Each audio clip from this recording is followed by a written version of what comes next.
My husband planned an affair on the trip I planned and paid for. Hi everyone. I've been reading these stories for years. I never thought I'd be the one to post.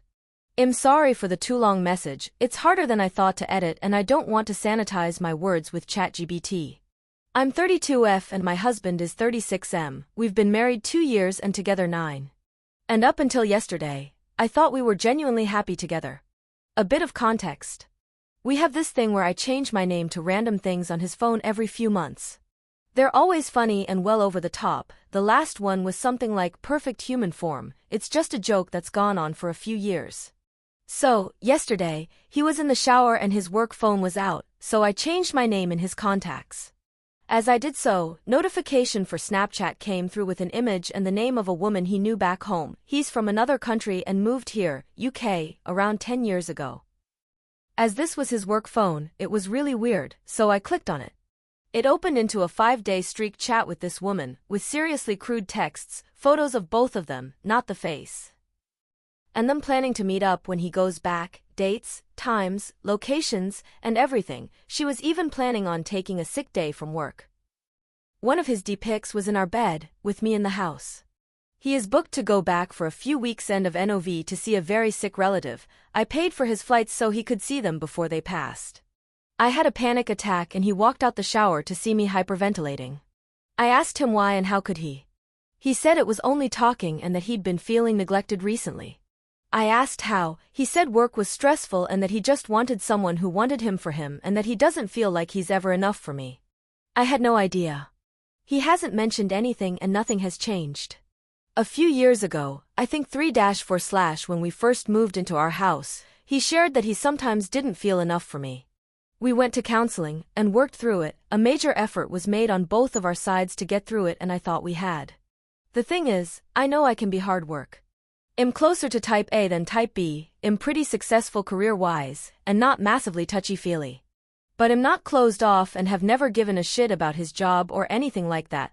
I even supported him for 2 years when he took a career break to try and become an actor. FFS, he hasn't even paid towards the mortgage in 4 years as I didn't want him to feel dependent on me / stretch his pay too thin. I don't know why I'm posting or what I expect from this. I just don't know what to do. I've kicked him out for now, but there are major logistics to deal with as I work away and we have 2 dogs. How do I navigate this? I absolutely consider this as cheating. How can I make sure I don't let myself forgive him?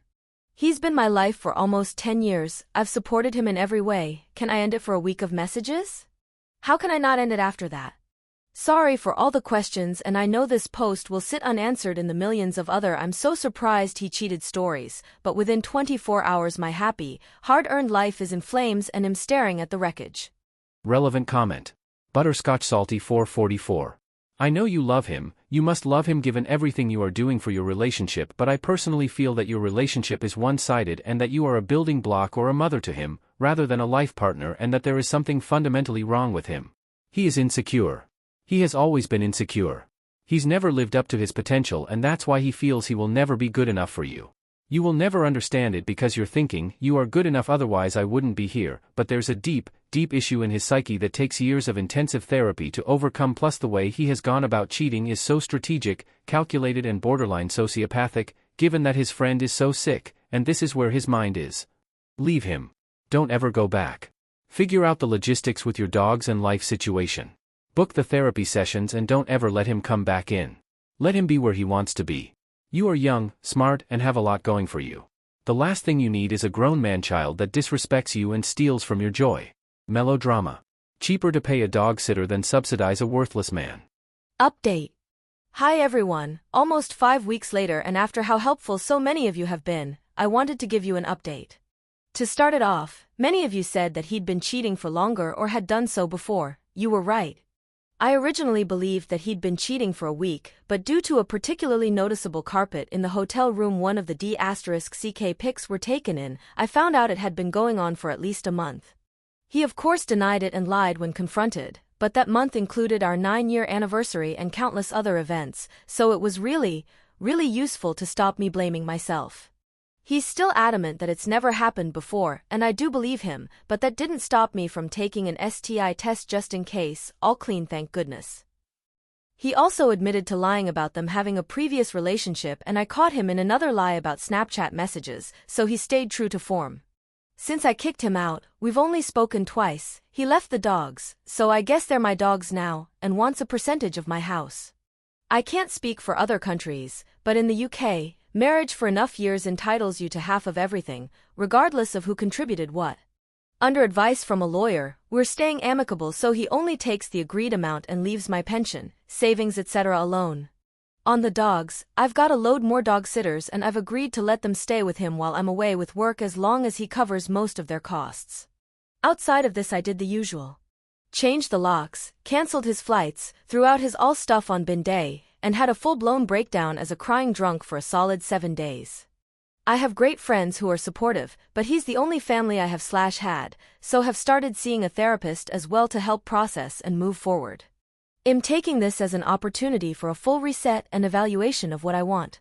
So I'm trying to move jobs, sell my house to move closer to friends, and getting a load of dental work that I've been putting off. Throw in some injured dogs and it's turned out to be a truly horrific month. Honestly, it's really sucked, but I'm rebuilding my life to be something I choose, and it's getting easier week by week. Thank you also so much for your help and comments when I first posted. Seeing the overwhelming support and brutal comments against both him and me put it into perspective and was enough to convince me that I wasn't crazy or overthinking this.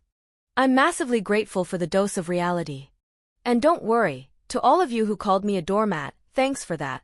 I won't be taking him back or allowing anyone else to take advantage of me like that again. May the force be with you, random Reddit strangers, and thank you again. Relevant comment. Double, cheek 277. Reset, what a great word for it. I always use these words: renew, recreate, or new beginnings. They all mean to give yourself a second chance at realizing a new life full of possibilities, joy, happiness, legacy. To live the dreams you gave up for marriage.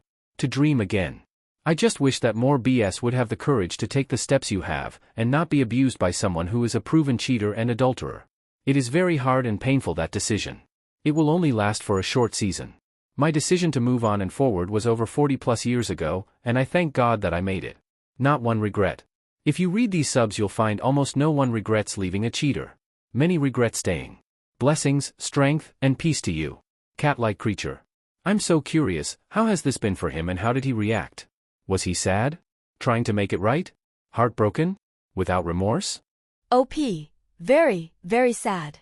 He spent the first few weeks feeling really sorry for himself and in shock. He's stopped blaming anything except himself, I think due to the therapist, and going down the route of saying it was self-sabotage/depression and he needs to work on himself for a bit. This may all be very true, and TBH, I kinda think it is. But he hasn't tried to reconcile or even made much of an effort to fight. No begging to chat or turning up, no suggestion of couples counseling etc. He just kinda rolled over and been licking his wounds.